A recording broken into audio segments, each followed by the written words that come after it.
नमस्कार. शटर स्क्रीनमध्ये तुमचं खूप खूप स्वागत. आशा आहे तुम्ही सगळे खुश आहात आणि सुरक्षित आहात. स्वागत आहे अजून एका नवीन व्हिडिओमध्ये. व्हिडिओ नवीन असला तरी तो 1 वर्षापूर्वीचा आहे. पण विषय मात्र नवीन आहे आणि तो आपण आज चर्चेला घेतोय. तसा विषय हा थोडासा क्लिष्ट आहे, पण थोडा आपण सोप्या पद्धतीने समजून घेण्याचा प्रयत्न करू. काही अडचणी आल्या तर तुम्ही मला कमेंटमध्ये सांगा, आपण पुन्हा एक व्हिडिओ बनवू.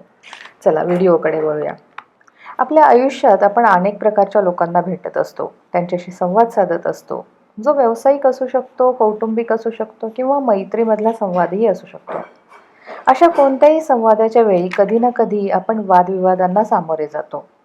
बऱ्याचदा हे वादविवाद विकोपाला जातात आणि त्यातून काहीतरी हानिकारकच बाहेर पडतं.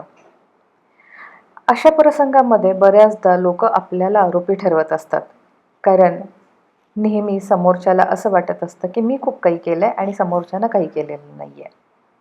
कदाचित आपण जी चूक केलेली नाही अशा गोष्टींसाठीही गुन्हेगार ठरवण्याचा प्रयत्न काही लोक करत असतात. आणि विनाकारणच्या आरोपांना सामोरं जायची वेळ जेव्हा कोणावरही येते, तेव्हा त्यांची पहिली रिॲक्शन ही भांबवलेली असते किंवा त्या परिस्थितीला सामोरं जाण्यासाठी ती व्यक्ती तयारच नसते. अशा वेळी आपला आवाज चढतो, अंगाची थरथर व्हायला लागते. या सगळ्यात समोरच्याला आपण दोषी असल्याचं सिद्ध करण्यास देतो किंवा आपण निर्दोष आहोत हे सिद्ध करण्याचा अयशस्वी प्रयत्न आपल्याकडून होत असतो. समोरच्याला आणि तुम्हालाही इजा न पोहोचवता वादविवादातून बाहेर पडण्यासाठीचे 2 उपाय आपण पाहूयात.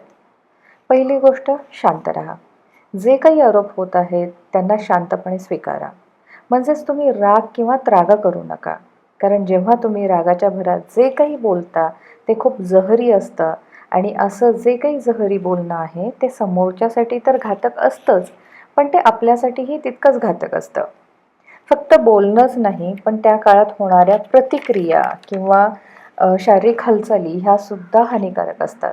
म्हणजे आपण रागाच्या भरात एखाद्याला मारलेलं असू दे किंवा काही असू दे, कदाचित हे एखाद्याच्या जीवाशी सुद्धा येऊ शकतं. त्यामुळे संयम वाढवण्यासाठी प्रयत्न करा आणि अशा परिस्थितीमध्ये जास्तीत जास्त शांत कसं राहता येईल हे पहा. असं केल्याने तुम्ही हरता किंवा माघार घेता असं नसतं, तर तुम्ही चांगले व्यक्तिमत्व आहात हे सिद्ध होतं. कारण अशा परिस्थितीमध्ये शांत राहणं किंवा स्वतःच्या भावनांना ताब्यात ठेवणं सर्वांना शक्य होत नाही. लोक राग व्यक्त करतात, त्यातून ते इतरांसोबत स्वतःलाही इजा पोहोचवतात. पण खरंच त्यांना मनापासून त्या गोष्टी करायची इच्छा असते का हो? तर मुळीच नाही. फक्त रागाच्या भरात भावनेवर ताबा मिळवता आला नाही म्हणून ते एखादं कृत्य करून बसतात आणि त्यातून काहीतरी विनाशकारी घडून जातं. आणि एक नेहमी लक्षात ठेवा, जी लोकं नेहमी रागात असतात ती भावनिकदृष्ट्या कमजोर असतात. आणि दुसरी महत्त्वाची गोष्ट म्हणजे काहीही होऊ द्या, सत्य बोलण्याचा प्रयत्न करा किंवा सत्य स्वीकारा. बऱ्याचदा चुकीच्या किंवा बिनबुडाच्या आरोपांना सामोरं जाताना आपण गोंधळून जातो. अरे हे तर मी केलेलंच नाही आहे. असं कसं बोललं गेलं माझ्याबद्दल? ही गोष्ट तर मी एखाद्या विशिष्ट कारणासाठी बोलले होते. असं वाटून आपण जे आहे ते समोर आणतच नाही आणि जे आरोप होत आहेत तेच खरे मानायला लागतो.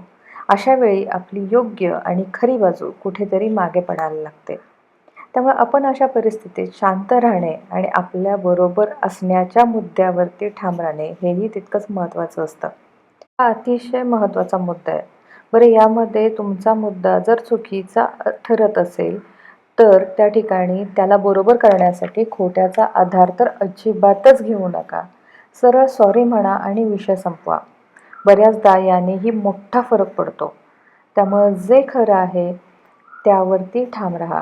कदाचित यामुळे तुम्हाला तुमची बाजू पडली असं वाटत असेल, पण तुमची बाजू सावरण्यासाठी तुम्हाला अजून 10 कहाण्या तयार कराव्या लागणार असतील, तर त्याला काहीच अर्थ नसतो.